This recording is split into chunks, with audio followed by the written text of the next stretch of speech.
Hi everyone, Magnus here, and today I'm going to be giving you my top 5 blitz tips to improve rapidly and crush the competition. Starting with number 1 is more pointed if you find yourself struggling with nerves or feeling concerned about looking at your opponent's ratings before the game. There's a lot of psychology that goes into chess, and if you go into a game seeing a high-rated player and immediately think that you don't stand a chance and you're going to lose, then that's not a good mindset to be in before you start the game. So my first tip is to be taking advantage of chess.com's live chess options where you can customize your settings. You go into settings, into live chess, and you can hide ratings here. You can also do focus mode, always use focus mode here. That can help to get rid of your opponent's picture and also hides their rating there. So that can help a lot if you find yourself concerned or nervous at the sight of high-rated players, and that way you can beat them, and that's a good confidence booster.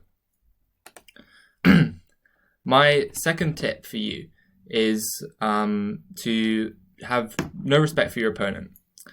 Never resign, never make draws. So in a position like this, you might be thinking that there's nothing more to do. Your opponent offers you a draw, right? You have 35 seconds, they have 26 seconds. Why would you ever accept a draw in this position? You shouldn't. You should try and flag them.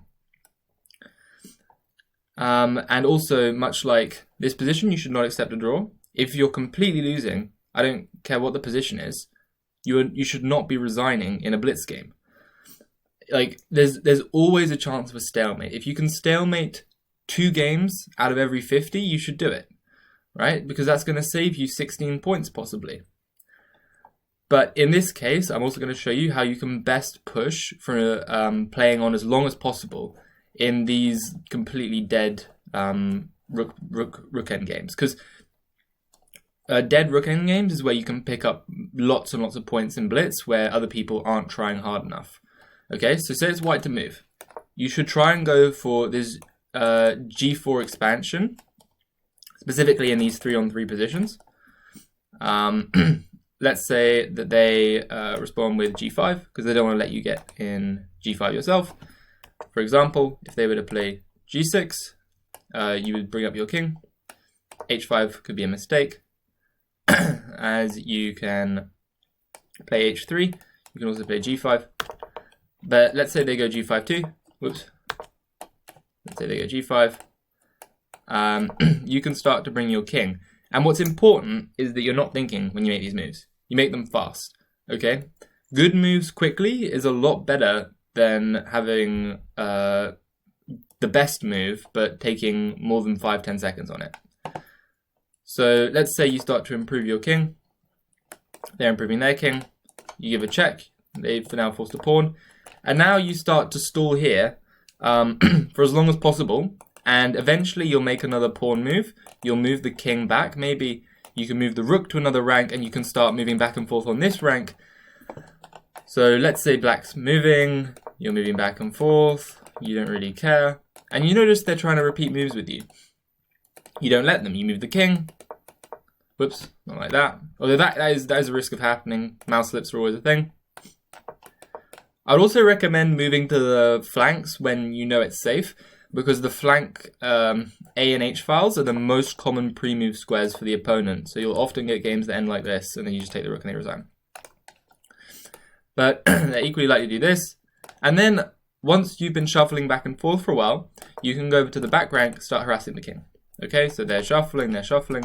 You now give a check, you're harassing them, right? You're moving back and forth. You're now giving more checks. They move up. You're shuffling again. Just be a nuisance, really. And all of a sudden, you keep moving, and you continue this for another 30 moves. You're shuffling around.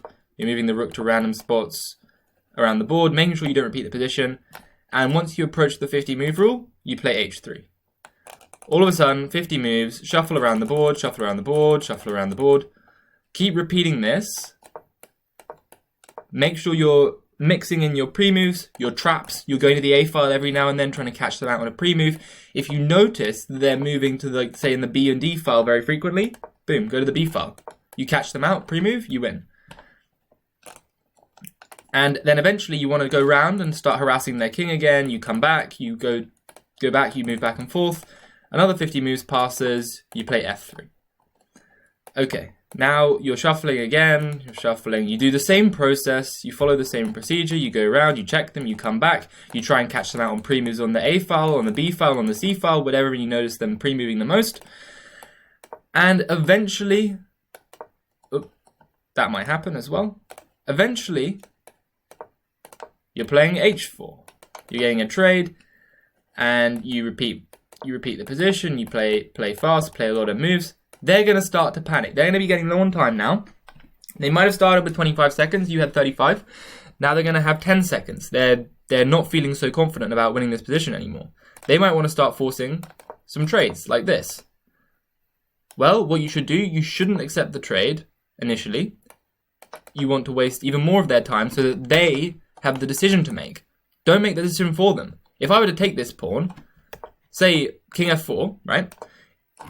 If I were to take this pawn, they don't have to think. They just take back, right? But if I do this, now they're thinking, what do I take on g4? Do I push? I don't know, right? It's not so clear. So I move my king here. Eventually they make the decision to take. And here is where comes the final tip in terms of trying to swindle these drawn endgames for the win. You actually want to get as close to losing them as possible.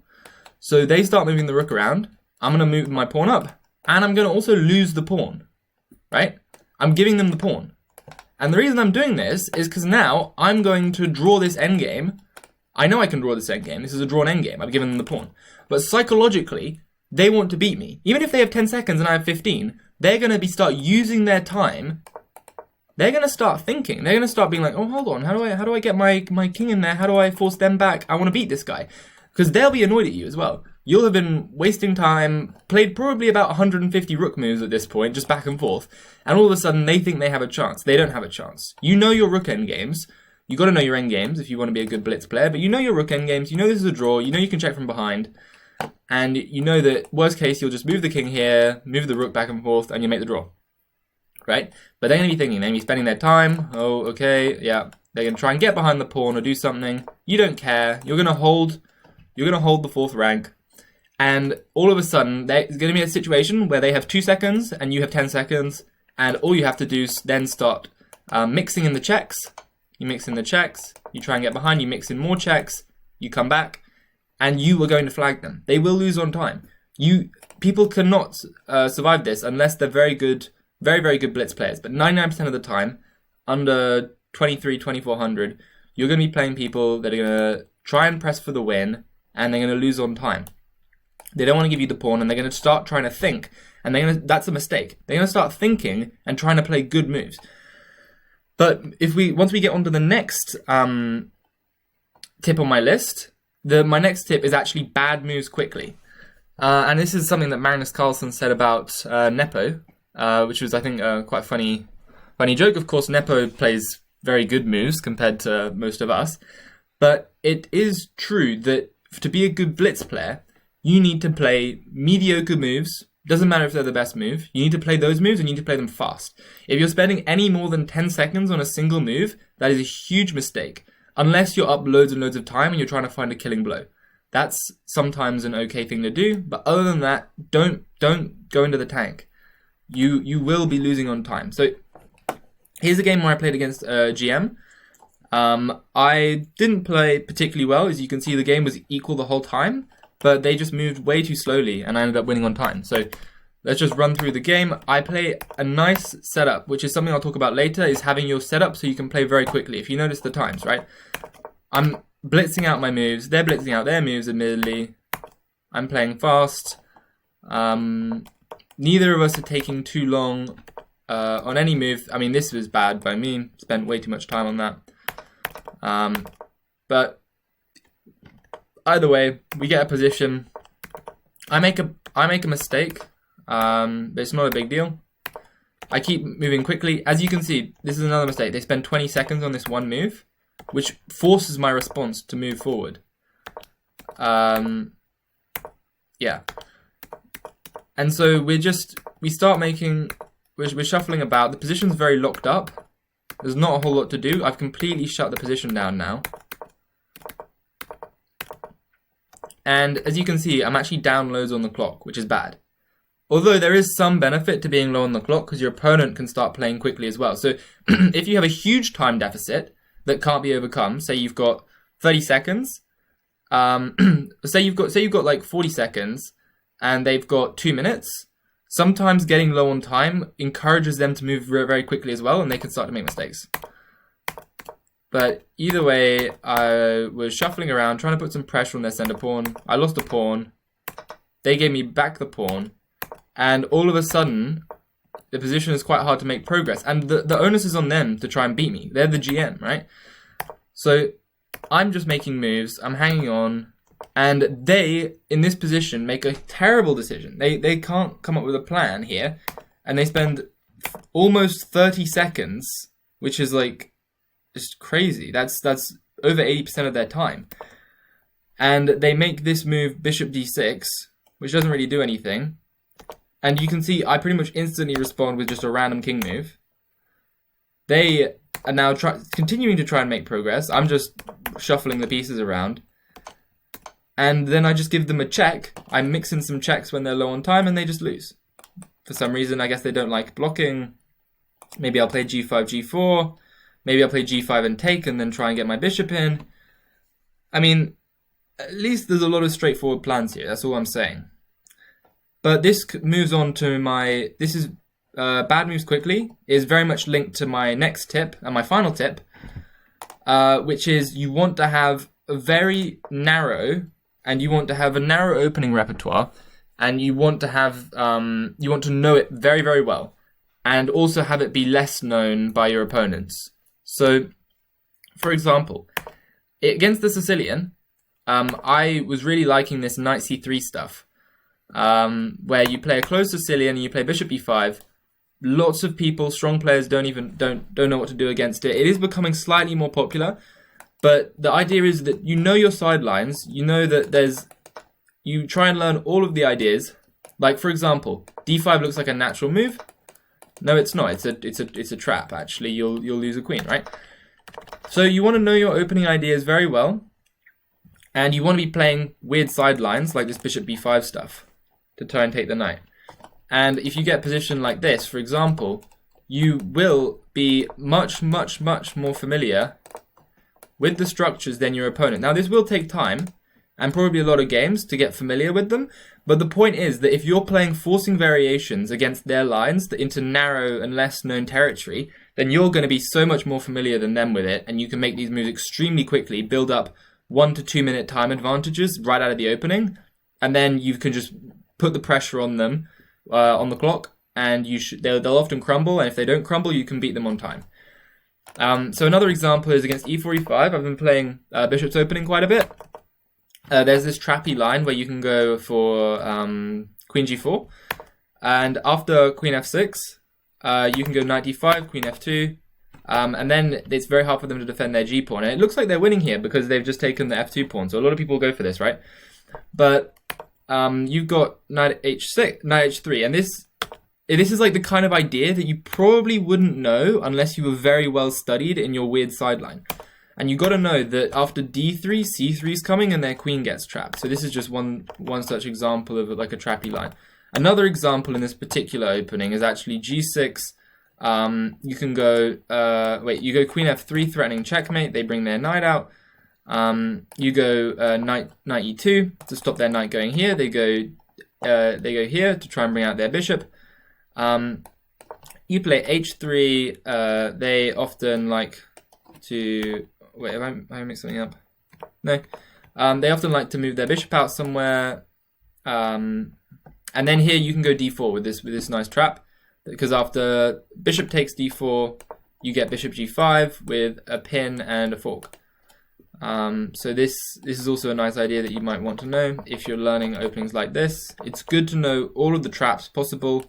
Against the Caro-Kann, I've been playing a lot of h4, not so much anymore. I've started to try and look into this d3, and you can get a lot of very quick positions like this with bishop e2, and I've been playing knight f d2, getting like c3, knight c4, king c2, develop all these pieces like this and play f3. You can get this system out really, really quick, and if you can play fast, the opponent will be confused. It's most likely 1 in every 200 games they might see d3. Like, it's really rare. You want to be that 1 in 200, so that they're shocked. But every time you play, you're playing that opening, so that you're in control at all times. So I was also going to show this this kind of trappy line. I think it was popularized by Levi Rosman. And this e6 stuff still catches people off guard, even though I thought it was quite well known. They often like try and break out, but you just have to know what you're doing. You'll often get games where you end up sneaking in here. They're up like a full rook, but you're just checkmating them. This is just a nice checkmate. I think I might have had this in a blitz game one time. The king gets completely trapped. Another example is against the Scandinavian. Black is trying to get you into their comfort zone because the Scandinavian's quite a rare opening. So here, Black's trying to do the piece of advice that I have been peddling, right? So Black's trying to get a familiar opening where they know their ideas and possibly White's less prepared. But we are prepared, okay? We're going to be taking, and you're going to be playing g3. g3 is another strange sideline, right? I doubt many Scandinavian players will have seen this almost ever. And the point is that you just go g3, bishop g2, knight ge2, you end up going d3, and your plans can be played very quickly. You want to castle.